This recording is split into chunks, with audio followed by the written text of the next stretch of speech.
नमस्कार दोस्तों, T20 Hindi channel पर आप सभी का स्वागत है। और आज के इस वीडियो में हम देखने वाले हैं कक्षा छठी हिंदी सुलभ भारती दूसरी इकाई का 8वां पाठ्य घटक, जिसका नाम है टीटू और चिंकी। जी हाँ, टीटू और चिंकी, जो लिखा है डॉक्टर विमला भंडारी जी ने।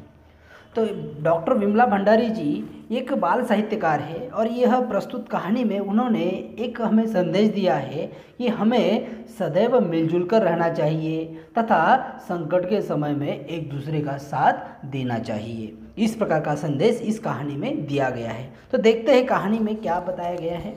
तो देखो दोस्तों, टीटू एक गिलहरी है जो पेड़ों पर घूमती है। पता है ना आपको, एक गिलहरी, स्क्वायरल कहते हैं उसे। और दूसरी है एक चिंकी चिड़िया।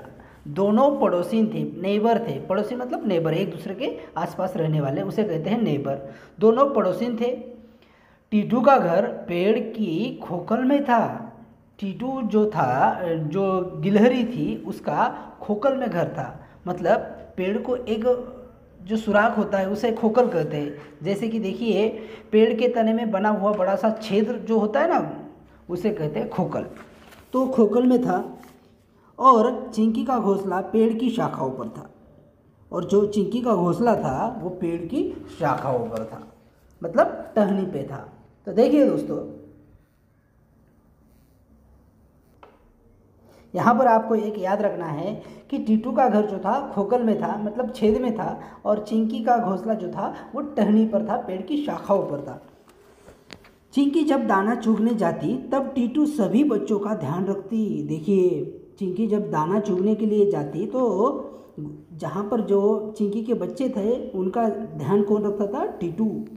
एक दिन बच्चे आपस में झगड़ने लगे। टीटू के बच्चों का कहना था कि पेड़ उनका है और चिंकी के बच्चों का भी यह कहना था कि पेड़ उनका है। लड़ते लड़ते बच्चों में झगड़ा बढ़ गया।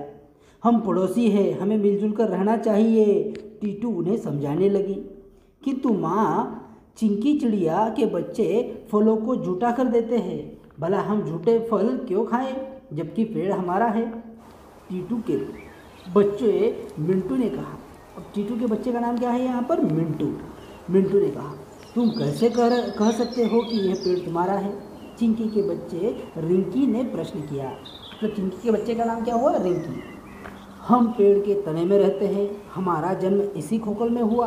पेड़ का तना हमारा तो शाखाएं भी हमारी, शाखाएं हमारी तो फल भी हमारे, टीटू के बच्चे ने जवाब दिया। यह सुनकर चिंकी के बच्चे फुर्र उड़कर शाखाओं पर जा बैठे और कहने लगे, पेड़ हमारा है, इसकी टहनियाँ पर हमारा बसेरा है, इस पर हमारा नीड़ बना हुआ है। नीड़ मतलब घोंसला, घरटा, नेक्स्ट जिसे हम कहते हैं बना हुआ है, जिसमें हमने आंखें खोली। हम तुम्हें टहनी तक नहीं आने देंगे और न ही इसके फल तुम्हें खाने देंगे।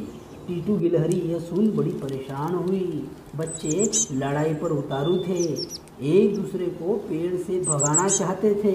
टीटू गिलहरी उन्हें समझाने लगी, बच्चों, बात उस समय की है जब तुम लोगों का जन्म हुआ ही नहीं था और चिंकी ने अंडे दिए। अभी एक दिन भी नहीं गुजरा था कि आसमान में अंधेरा छा गया।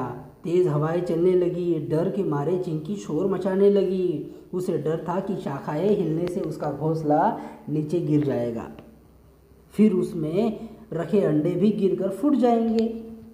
तब मैंने और चिंकी ने मिलकर अंडों को खोखल में सुरक्षित रख दिया। अभी कुछ देर हुई थी कि पानी बरसने लगा। पानी इतना बरसा कि नीचे बहता हुआ पानी हमारे घर तक पहुंचने लगा। हमें फिर चिंता होने लगी, हमारा घर डूब गया तो यह पानी बच्चों अंडों को बहा ले जाएगा। तब मैंने और चिंकी ने मिलकर सभी को घोंसले में पहुंचाया और फिर हम दोनों ने पत्तों से घोंसले को ढक दिया। जैसे तैसे रात बीत गई। सुबह पौ फटने के बाद, पौ फटना मतलब सुबह होना, उजाला होना। पौ फटने के बाद हमने राहत की सांस ली, और राहत की सांस ली मतलब निश्चिंत हो गए। तब से अब तक हम अच्छे पड़ोसियों की तरह रहते हैं, एक दूसरे की मदद करते आए हैं। तब हमने समझ लिया कि अकेला चना भाड़ नहीं फोड़ सकता। देखिए दोस्तों, यहाँ पर बहुत सारे मुहावरों का मुहावरों का प्रयोग किया गया है। अकेला चना भाड़ नहीं फोड़ सकता, मतलब अकेला आदमी कुछ नहीं कर सकता। अब देखिए आगे, बच्चे कहने लगे चिंकी चिड़िया को यह पेड़ छोड़ना होगा, अपने बच्चों के साथ कहीं और चली जाए। चिंकी के बच्चे भी यह बात अपनी माँ के सामने दोहरा रहे थे। दोनों की माताएं समझा समझा कर थक गई, पर बच्चे नहीं माने, अपनी अपनी जीत पर अड़े रहे। अतः अंत में टीटू और चिंकी दोनों ने पेड़ छोड़ने का मन में विचार कर लिया। उधर बिल में छुपा सांप कब से यह तमाशा देख रहा था। आज उचित मौका देखकर वह बाहर निकला और पेड़ पर चढ़ने लगा। उसने सोचा पहले गिलहरी के बच्चों को निकलेगा। तभी चिड़िया ने देख लिया। वह जोर से चिल्लाई, सावधान टीटू बहन, सांप ऊपर आ रहा है, अपने बच्चों को बचाना, उन्हें मेरे घोंसले में छिपा दो। कहने के बाद वह पेड़ के तने पर चोंच मारने लगी। जहाँ जहाँ चिंकी की चोंच लगी, पेड़ से गाढ़ा चिपचिपा दूध बहने लगा। चिपचिपे गोंद के कारण सांप का पेड़ पर चढ़ना मुश्किल होने लगा। इधर टीटू ने एक एक कर सभी बच्चों को चिंकी के घोंसले में पहुंचा दिया। चिंकी के साथ उसके बच्चे भी मदद कर रहे थे। हालांकि अभी उनकी चोंच नरम थी। थक हार कर सांप वापस बिल में लौट गया। टीटू और चिंकी के बच्चों ने एकता की जो ताकत दिखाई वो देख लिया था, और साथ ही में पड़ोसी धर्म को भी समझ लिया था। अब उन्हें माँ के समझाने की ज़रूरत नहीं थी। वे जान गए कि 1 और 1 11 होते हैं। इसका मतलब ये दोनों मिलने से बहुत ज़्यादा ताकत बढ़ जाती है, और 1 और 1 11 होते हैं, ये समझ गई। और जो आदमी अकेला कुछ नहीं कर सकता, वो अपने दोस्तों के साथ बहुत कुछ कर सकता है। इतने भयंकर सांप को भी उन्होंने हराया था। इस प्रकार से वह ये नज़ारा देखकर फिर आपस में सभी झगड़े गिले शिकवे दूर करके आपस में प्यार से रहने लगे। दोस्तों, यहाँ पर कहानी ख़त्म होती है।